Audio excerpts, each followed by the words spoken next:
control of data might enable human elites to do something even more radical than just build digital dictatorships. By hacking organisms, elites may gain the power to re-engineer the future of life itself. Bayangkan sebuah dunia di mana kamu tidak lagi memiliki apapun. Rumah bukan milikmu, kendaraan bukan milikmu, bahkan makanan yang kamu konsumsi juga dikendalikan sepenuhnya oleh sistem digital yang tidak bisa kamu lihat, tapi mampu mengatur segalanya. Ini adalah program yang dimainkan ketika jalan nih misalnya. Ya, ketika ini program sudah jalan ya, masing-masing, tapi efek deterennya atau hal pemaksanya adalah undang-undang ini. Pemaksanya sebagai apa? Untuk mengontrol pergerakan manusianya ini. Udah playing God nih. Dan ini terjadi di 2030. Dunia diproyeksikan mengalami transformasi besar. Mereka menyebutnya The Great Reset. Sebuah istilah yang tampaknya terdengar indah. Rest, reset, perbaikan. Tapi pertanyaannya, siapa yang akan memperbaiki siapa di dunia ini? Dan atas dasar apa?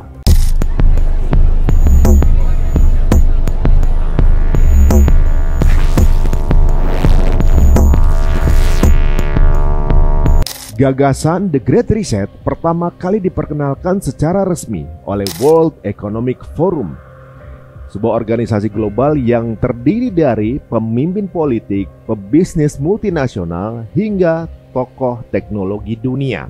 Di tahun 2020, saat dunia masih terhuyung oleh pandemi kasus COVID-19, Klaus Schwab, pendiri WEF, merilis buku berjudul COVID-19, The Great Reset. Dalam buku itu, dia menulis bahwa pandemi adalah peluang emas untuk membangun dunia yang lebih inklusif, adil, dan berkelanjutan. Namun, seperti semua ide besar yang diklaim demi kemanusiaan, pertanyaan klasik muncul. Siapa yang benar-benar diuntungkan? The Great Reset menjanjikan 3 hal: transformasi ekonomi, transisi teknologi, dan revolusi sosial. Tapi di balik kata-kata elegan seperti green economy, digital identity, sampai stakeholder capitalism, banyak yang udah mulai curiga. Apakah ini tentang menyelamatkan umat manusia atau mengendalikan umat manusia? Mari kita lihat dari sisi ekonomi terlebih dahulu. Riset yang dimaksudkan, WEF mendorong dunia meninggalkan sistem kapitalisme pasar bebas menuju model baru, stakeholder capitalism, di mana perusahaan besar tidak hanya bertanggung jawab pada pemegang saham, tapi juga pada lingkungan dan juga sosial. Kedengarannya sih mulia, tapi sampai kamu menyadari bahwa perusahaan-perusahaan yang menjunjung tinggi atau juga mengusung ide ini adalah nama-nama raksasa seperti BlackRock, Vanguard, Google, Microsoft, dan juga Amazon. Institusi keuangan yang diam-diam sudah menguasai sebagian besar ekonomi dunia. Jika kekuasaan ekonomi dipusatkan ke lebih sedikit tangan, lalu di mana ruang untuk rakyat kecil?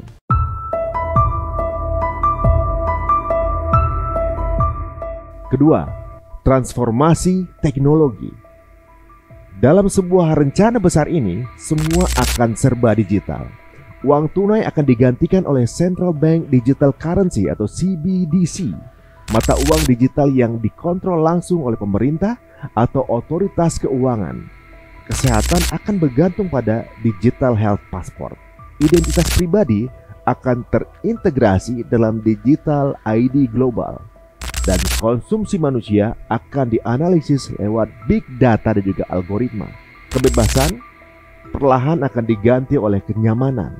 Dan privasi dikorbankan demi keamanan. Lalu datanglah prediksi yang lebih menyeramkan. Di masa depan, kamu mungkin tidak perlu membeli barang apapun lagi, karena kamu akan menyewa semuanya. Slogan kontroversial yang pernah muncul dari WEF berbunyi, "You will own nothing and you will be happy." Di bawah sistem ini, Properti pribadi akan dianggap tidak efisien dan konsumsi akan berbasis langganan, seperti Netflix tapi untuk kehidupan sehari-hari. Great reset. You will own nothing and you will be happy. Why do we keep hearing this phrase?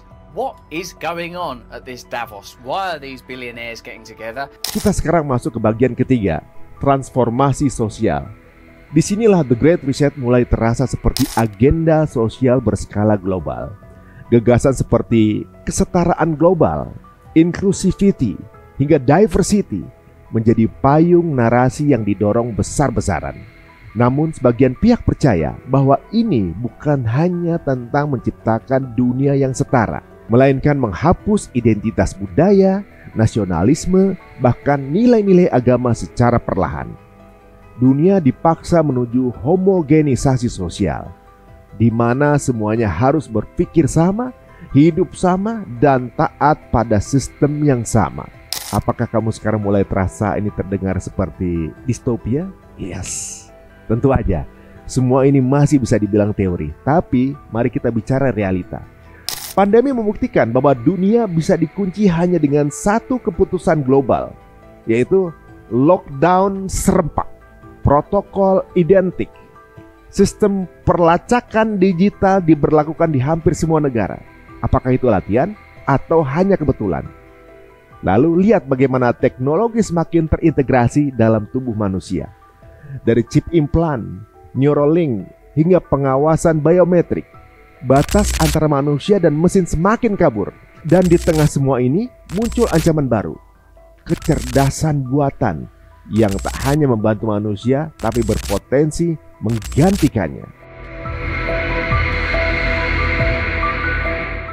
Dan dalam ekosistem The Great Reset, AI bukan lagi alat tapi pengontrol. Beberapa pihak menyebut semua ini hanyalah teori konspirasi, tapi banyak pula yang percaya bahwa ini adalah rencana nyata. Bahkan Paus Fransiskus pernah memberi dukungan moral pada ide The Great Reset ini. Begitu pula para pemimpin negara G7, CEO perusahaan multinasional, dan lembaga-lembaga internasional seperti IMF dan juga WHO. Pertanyaannya, jika semua elit dunia sepakat, di mana posisi kita sebagai rakyat biasa? The Great Reset bukan tentang teknologi semata. Ini tentang siapa yang memegang kendali. Ini bukan hanya soal digitalisasi, tapi desentralisasi kekuasaan dari rakyat ke sistem global yang tidak bisa dipilih, tidak bisa disalahkan, dan tidak bisa diganti. Sekilas tampaknya efisien, tapi sebagai manusia, khususnya sebagai umat beragama dan juga warga Indonesia, kita perlu bertanya, apakah ini sejalan dengan nilai-nilai agama dan kedaulatan bangsa kita?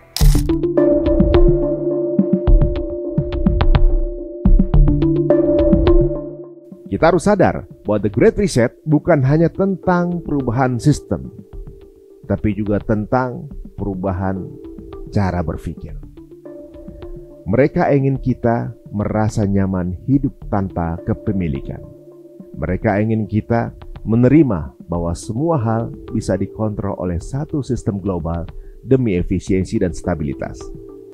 Tapi sejarah sudah membuktikan, ketika kekuasaan terlalu terpusat, penindasan tak terelakkan. Di akhir zaman, Nabi Muhammad SAW telah memperingatkan tentang munculnya fitnah besar, di mana kebenaran dibungkus dengan kedustaan dan umat Islam diuji imannya.